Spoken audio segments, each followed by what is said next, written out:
After our adventure in the tunnels, it was decided that we needed to up our defenses. We set up a bit of a wall down around the blast door just in case someone happened to figure out how to come into it. However, that was not what our primary goal was. We decided that we needed to build walls around this facility, walls tall enough that we could keep the large boars and the goblins out, tall enough and strong enough to keep those trolls from being able to bust in and tear the building apart. After setting up our design, we realized we didn't have the tools to make this happen, not yet. It would take 2 to 3 days to walk to the nearest town so that we could actually raid them and get tools that we needed. I was in that group. We set out first thing in the morning and walked. However, we tried to stay off the road as best we could. It was not a fun walk at all, as it would be a whole lot faster if we were on the road, but the last thing we needed was to be out in the open and caught quite literally with our pants down, as much of our clothes was beginning to fall apart. Staying in the woods at night was another deal all in of itself. It was just crazy. We ended up staying awake most of the nights. As we couldn't keep a fire, we worried that was going to be a beacon for anything out there. Would fire make them go away, or would it attract them? Our money was on attracting.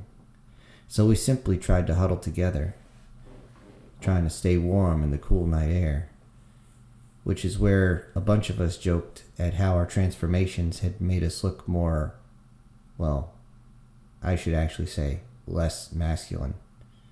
I mean, we were still guys, but I don't think any of us had had to shave since we actually came out of our pods. We were all lanky and skinny, but that was mainly for the fact that we hadn't been able to eat much. However, the joking would cease as soon as we heard anything. The slightest sound, the slightest movement, even if it was just a breeze, was enough to put our nerves on end. We didn't sleep, not much if we could, and we moved on to the town. It still took us a few days to actually reach it, but we were grateful when we did, as we found out that the hardware store itself had not been busted into, not by much anyway. The door itself was broken, but very few materials were actually removed. We even saw bags of potting soil, along with things to actually grow plants in, which we looked at and eyed with utter amazement that something like this was left behind. However, we were not there for that. We were there for anything to do woodworking with. We found saws, axes, and things of that nature. Even handheld planers, which was nice. However, we had to discard all the wonderful power tools that we wish we could use. In an attempt to keep morale up, Steve came at us with a non-functional chainsaw and said, "I am Leatherface." Ah! We all must have been tired because we all laughed at that. Being that tired, you're basically drunk. We decided to stay in the town for that night, pushed off into the back room. However, in the back room, we'd have found something interesting. We found that there were stairs. Stairs to a supply area. And in that supply area, we found a treasure trove of what we truly needed. There were seeds, boxes and boxes of seeds, each one in their own little packet, just getting ready to be put on the shelf. I didn't know if these seeds were viable, but there's only one way to find out.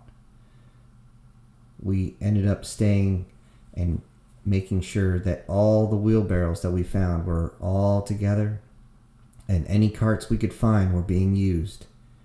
We would have to use the road this time because going through the woods with this equipment was just not going to happen. We loaded up with everything we could and left that morning after a halfway decent sleep. And we made it as fast as we could, making at least twice the distance. However, we will still have to stay outside that night. As we did, it wasn't just the nerves of something coming after us that kept us awake. It was the possibility that someone was going to come after our supplies as well, and this entire trip would be pointless. In the distance, we could hear howling. I didn't know if it was a coyote, a wolf, or something else. But we could hear it. And it wasn't alone either. The thing is, we could hear it moving. We would whisper to each other. We can hear them moving down the ridge. Hear them moving back that way. They're coming towards us. They're going away. What are they doing? Someone who actually knew animals better said they're circling their prey. They're trying to push something somewhere. I didn't understand that, so he explains that canines will actually sweep an area trying to get prey to come out of their holes so they can chase it down. I thought that was very smart. And as he was explaining this in the hushed tone, we suddenly heard these things go from howling to barking and then tearing into something. There was screams off in the dark, a mixture of somewhere between a ravenous goose as it hissed, the sound of metal coming together and ripping apart almost like nails on a chalkboard, and the scream of a wounded bear. We didn't even know what the fuck was going on. We just held together, weapons out, backs to each other, just facing out and waiting, hoping whatever the hell was out there didn't find us. We could still hear thrashing in the woods as something was fighting these, whatever was out there. Something was not going down without a fight. We didn't know what it was, and we really, really didn't want to find out. Looking out, I thought I saw movement, and I flicked my safety off. Thankfully, it turned out to be nothing. So I slowly put the safety back on. We didn't sleep that night either. And with the very first glimmer of daylight, not even dawn, we were gone. We got on the road, and we all double-timed as fast as we could, staying together. As we jogged down the street, we tried to miss all the potholes so we didn't lose anything. Nobody spoke as we were running out of breath pretty quick. We saw the distant facility, and we realized we could make it. We just had to keep going.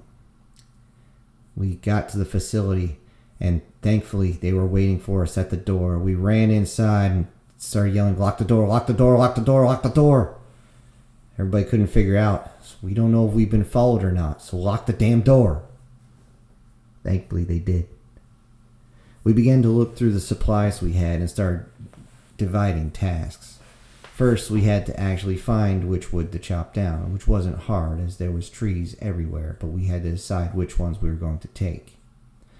Once those were down, they had to be dragged in and then processed. Another group would be in charge of that. And then finally, one group for building. While this was all happening, another group would stay inside and make sure everything was ready for us. The division of labor outside obviously split mostly with men. However, there were a few females who were much broader, I should say, than when they first went in.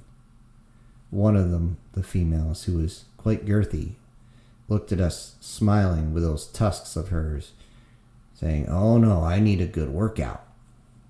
We didn't argue, especially since I knew how strong she actually was. This project would take us weeks, if not months, to complete. We knew we would be blowing through calories and we would be using up a lot of our resources. However, it was decided that the cost was enough. I was on the ones to help them knock the trees down, as I had had some experience in logging. A little bit. But a little bit at this point was way better than nothing. We felled the trees, limbed them off, and had to drag them back.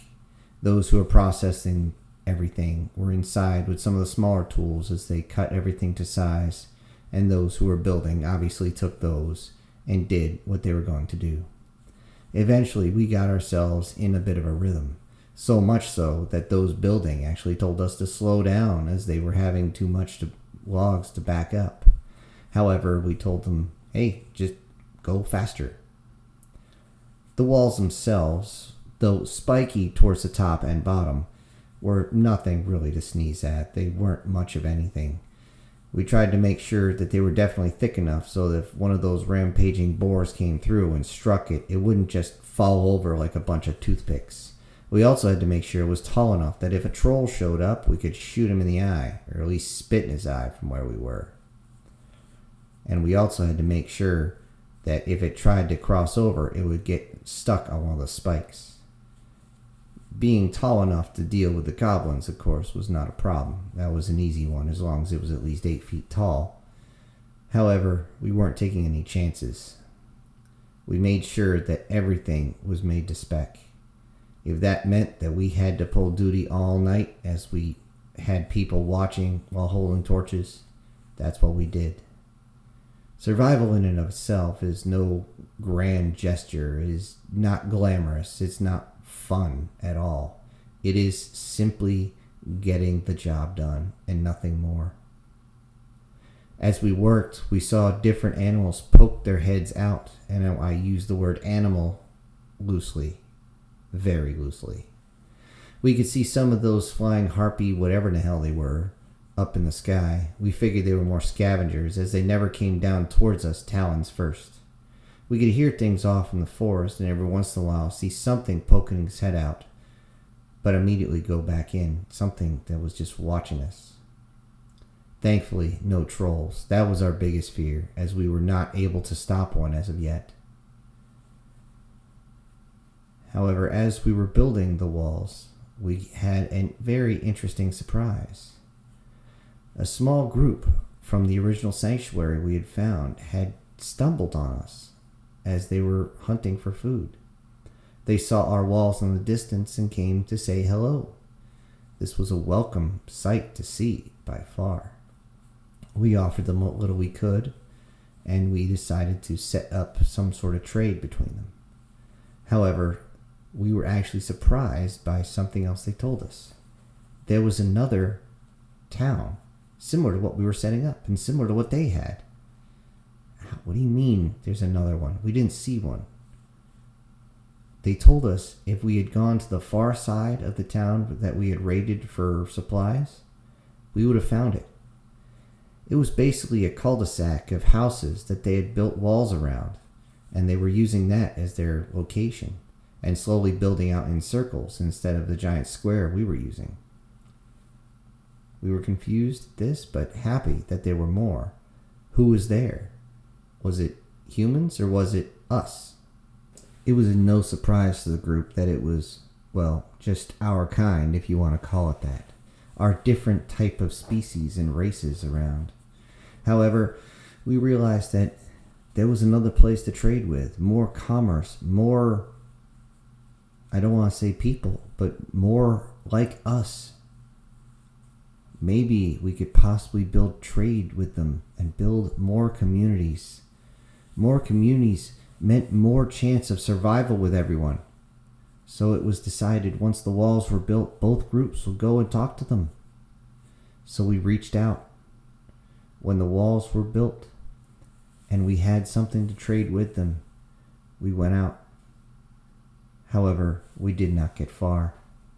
We found out very quickly that there was something between us and them. The eyes that had been watching us were not watching us just because they wanted a way into our facility, but also waiting when we separated from our main group. Obviously, a single straggler is easier to take down than a whole community, a whole herd. So they waited until we were on the road. Using the road, we thought we would get there much faster, and then suddenly we heard something after we smelled it. Something was disgusting. Something reeked in the air. It made all of us hold our hands over our noses as we just like, oh, what in the hell? Did somebody take a shit in my nose or something? What's going on? And we looked and we realized there were faces in the trees. Not faces on the trees, but in the trees. We were being watched. We immediately circled up and faced out. We looked and we could see each of these faces. Each one was pale, didn't even seem to have eyes as they looked forward towards us. The face was pale, long like a deer, almost like a deer's skull. And then someone said it. Skinwalkers. With that, I immediately flipped the safety off my weapon system, but I looked, so what the hell is this thing going to do against those? If the rumors are true, skinwalkers, bullets don't do anything. Fire does. What the hell am I going to do? And then I reached in and realized I still had one of the lighters somebody had given me. We looked over, and they hadn't moved. They seemed like they were waiting. They were waiting for us to start moving so they could try and pick us off. Is that what they wanted? Could they possibly? And with a sudden scream, they all bolted towards us. I raised my rifle and fired, catching one right between the eyes. I watched his head clip back, and then it slowly moved forward. The skull itself was cracked. Part of it was missing, but the damn thing was still looking at me. It started moving forward, but it began to stagger as it reached over and grabbed something and threw it at me. I saw another one rushing in, seemingly on all fours, as it came up and hit one of the other party. It tore them apart, reached up, and its maw opened from underneath, and it grabbed a hold of the creature's chest and ripped it open. I heard him scream in pain as others began to fire and swing at this thing. The one I had shot, I looked over, and it was still coming, but it was staggering. Whatever I had done, I had slowed it down. It came up to me, and I fired again and again and again into its chest, and it didn't even seem to care. It just flinched a little bit from the impact. It got right up towards my face, and I swear that son of a bitch had to smile. I pulled my left hand up with the lighter in hand, and I flicked it. Nothing. Flicked it again. Just a spark.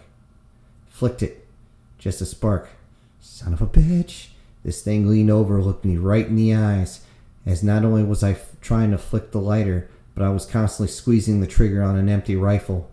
And then it flicked on, and that 1-inch flame caught the end of that skinwalker and started catching it on fire.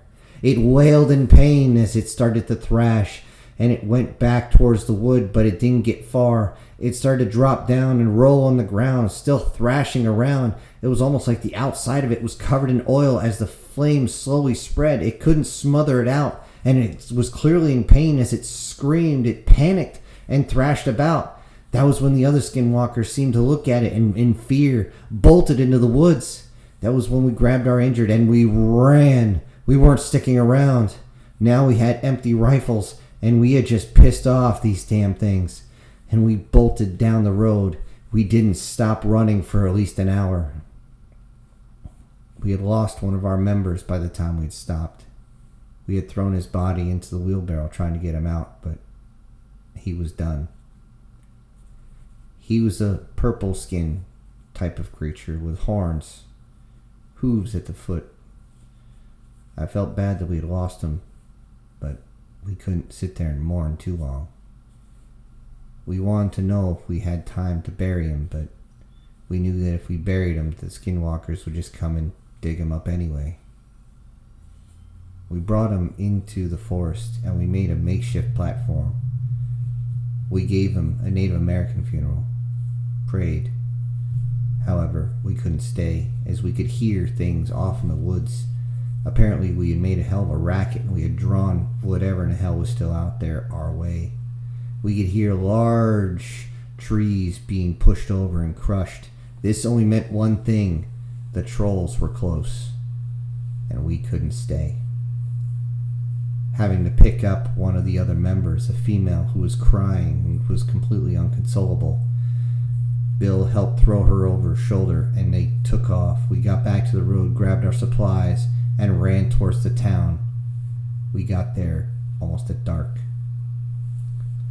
Since it was dark, those in the cul-de-sac were hesitant to let us in. However, as we got there, they realized that they recognized one or two of the creatures that were with us from the other group, and they allowed us in. Sanctuary. We were so exhausted, the only thing we asked for was some water, which they happily obliged, as they realized we had items to trade. I remember sitting down, trying to catch my breath, looking at Bill and hearing him say, "Okay, let's not do this twice." I smiled at him a little bit as I realized that He knew that we would have to come down this road several times. It was now a trade route, which meant that we would be susceptible to attack. Listening to the sounds of the night, we could hear things screaming, crunching, almost laughing at some points. But we were inside the new walls, and that's all that mattered. Later that next day, we were able to talk to those in charge of the cul-de-sac. One of them was a blue skin like me. However, the voice kind of messed it up, as the voice was very light, but then again, sometimes you can't tell with our new forms. They had they had cut their hair shorter than me. I had let my hair grow longer, as I thought it looked nicer. And we decided that everything in trade, of course, as long as it was within reason. One could not be forced to trade, of course, but it is what it is. We were now looking at each other and realizing something that we had not really put together. We looked like something out of one of those old video games. All these different species together. We thought it was funny. We thought it was a joke. Well, we would soon find out that the joke, it was on us.